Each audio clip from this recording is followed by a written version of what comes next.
guys, it's Amber and this is this week's story time.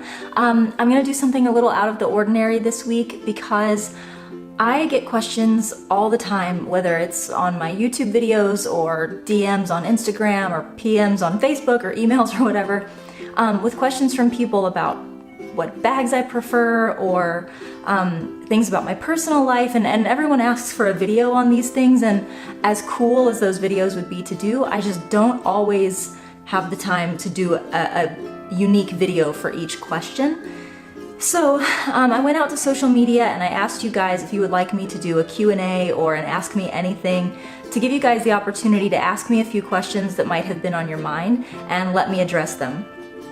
So I did get a lot of questions publicly on the post that I made. I also got a lot of private questions just from people who didn't want to put their question out there in public. So I've chosen a few today that seemed to be the most common. There were several that just were asked over and over and over again, so I'm definitely going to address those here today. If I didn't get to your question, I'm sorry. It's just I don't want to make this video so long that nobody clicks it.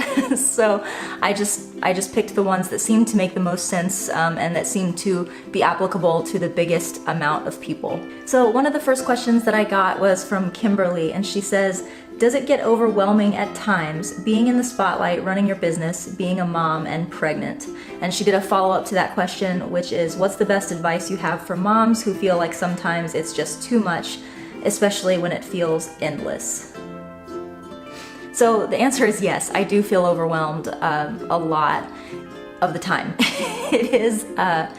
It is hard trying to balance everything, and what I tend to find is that there's always something that's slipping off of my plate. So, you know, maybe I'm doing really, really well on the business side of things and I'm really dialed in, and my relationship with my husband takes a toll. I stop being a great wife to him, I start neglecting him. Or it can be the other way around. I get really wrapped up in family time and then the business starts to suffer a little bit, and that can be a challenge. The business is not that overwhelming for me just because I do have a really supportive husband who's also an entrepreneur, so he does understand kind of what it's like and the sacrifices that you have to make. And we work just weekly on figuring out how do we both balance our careers and the businesses that we've launched while still making sure that we're providing time for each other and making sure that our marriage is staying strong. So I think it would be a lot harder if I didn't have a supportive husband or someone who didn't respect or appreciate my plans for my business. But given that my husband is totally on board and that he himself plays a role in the business, he does all the tech stuff, he helps with shipping when he can, he handles customer support issues sometimes, so that definitely helps having that supportive husband for sure. I actually think that the most overwhelming thing for me has been YouTube, just because it is so time intensive between filming, editing, uploading, creating thumbnails, writing descriptions, cross-promoting on Instagram and Facebook and Twitter and all that stuff that you have to do to get your channel to grow. That has been probably the most overwhelming thing, and that's probably why you see myself and other YouTubers constantly tweaking our channel. We remove segments that we've been doing forever just because we cannot possibly do them anymore. That is becoming less overwhelming as I'm learning to dial it in and learning how to control myself and say, like, yeah, I love doing my Plan With Me segment, but it didn't get a lot of views and it took up such a huge amount of my time trying to edit the video and everything that I had to say, I can't do it anymore. So that has definitely helped minimize my amount of overwhelmed feelings for sure. In terms of my best advice about how to handle it when it all gets to be too much, I wish I had really good advice here, but I'm still kind of learning how to do that myself.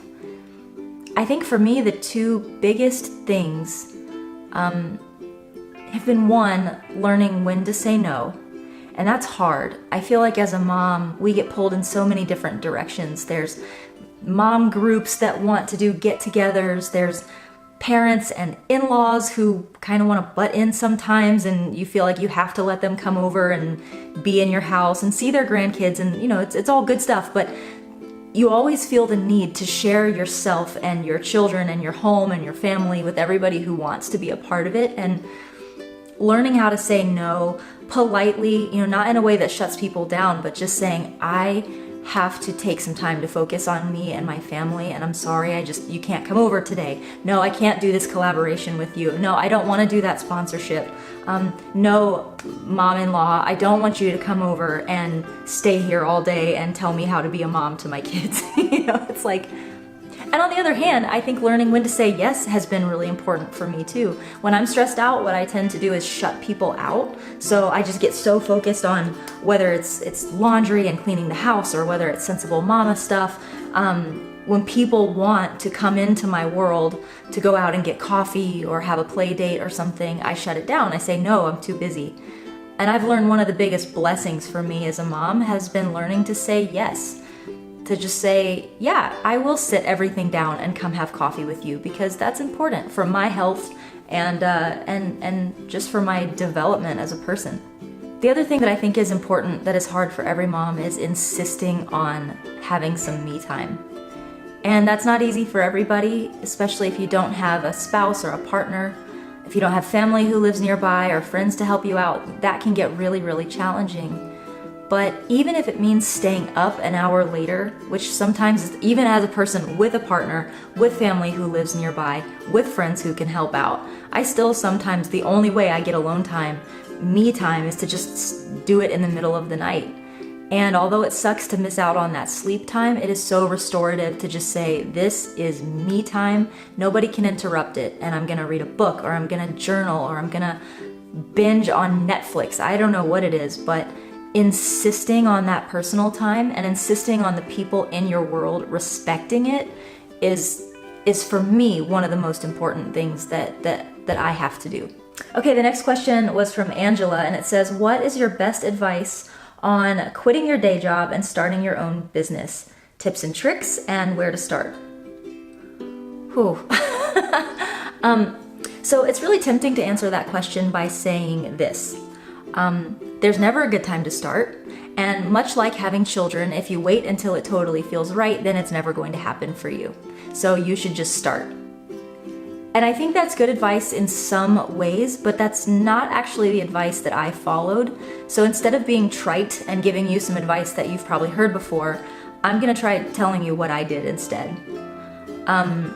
A lot of you guys know that I had a corporate job before I started The Sensible Mama. I hold a PhD in cognitive psychology, and I worked for a company called Dakota. And I loved my position there. It was exactly what I had wanted to do with my career. But I felt very strongly that I wanted to be a stay-at-home mom. But I also knew that there was never going to be a way that I was going to feel satisfied and fulfilled unless I was doing something toward building a career. So that was when I decided to start The Sensible Mama. The thing about getting started with The Sensible Mama was I had to know from the very beginning that slow and steady was going to win the race.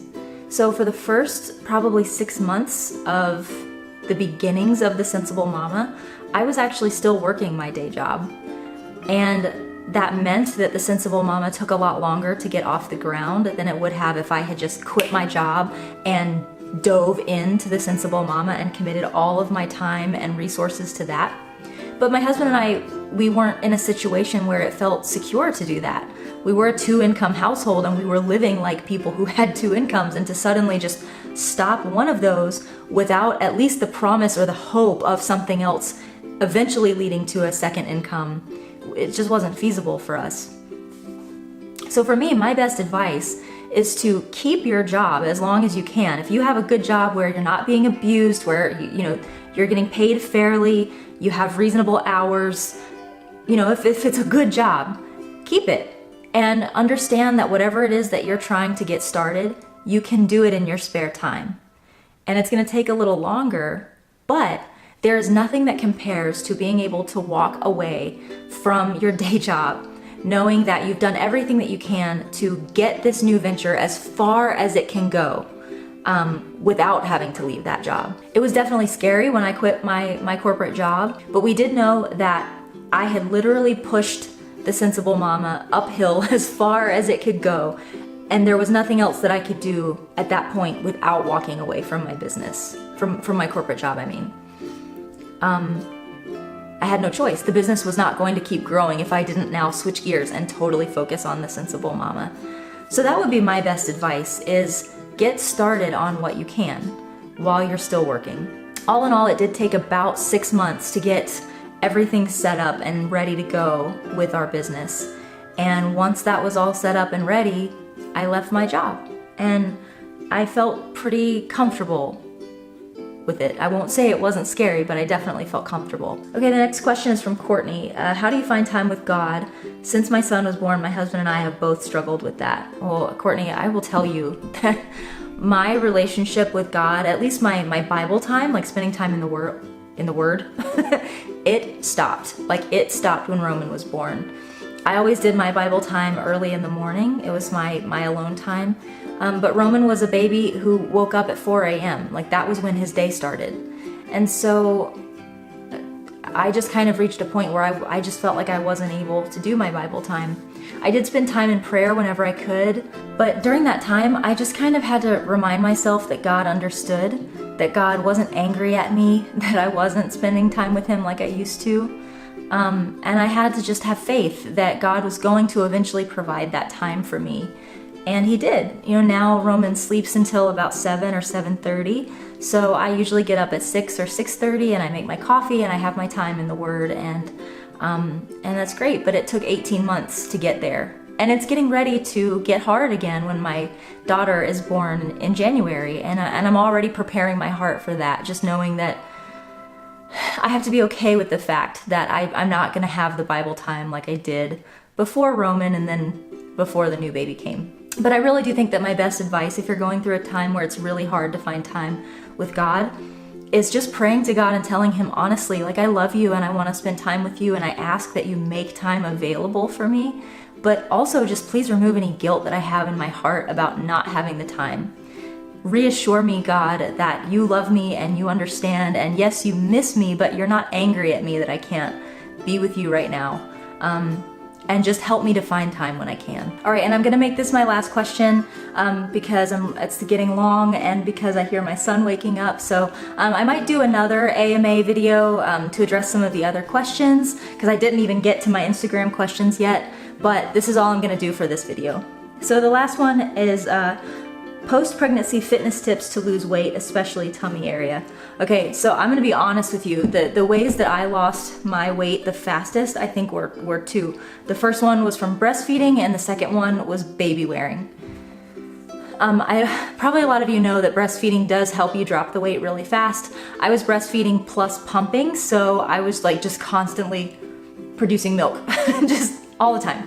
It was never enough. I was a low producer, but my body was producing as much as it possibly could, and the weight fell off of me as a result. I mean, it just was crazy how fast my weight came off just from that. I mean, you know, in those first few postpartum weeks, you have no interest in working out, and I was definitely not working out, and that weight was still coming off just so fast. The other thing that I think helped me lose weight was baby wearing.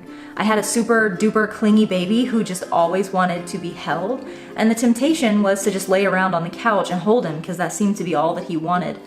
But I reached a point where I was like, I cannot be a couch prisoner. Like, this is just not gonna work for me. So I started researching baby wearing gear, you know, ring slings and full buckle carriers and ombuhimos and all that stuff. And when I got that nailed down, when I got to where I could wear my son pretty much all during the day, I became so active. You know, I would wear him while I was cleaning the kitchen or doing laundry, or I would go out on errands. I would just go to the mall and walk and wear him, and having that extra weight on my body all the time and being so active while wearing him, I think made a huge difference. Especially instead of being sedentary, just sitting on the couch and holding my baby, I was able to still have that snuggly, happy, cuddly time with my son and also exercise. I have an old, cringy video on my channel showing exercises while baby wearing. It's so bad, you guys. Like, I had just started YouTube, but I will link it down below. I'll put a card up here if I can.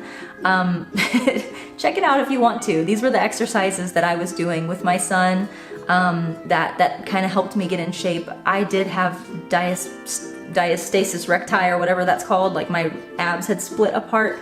So I had to do a lot of ab exercises to get those back together. Unfortunately, I don't think that they came back together all the way, so I'm gonna be working on that again after this, the second baby is born. But if you want to check out that video, it is linked down below so you can see what exercises I was doing to help me get back on track with my weight goals. All right, you guys, so that's all I'm gonna do for today. Thank you so much for providing questions.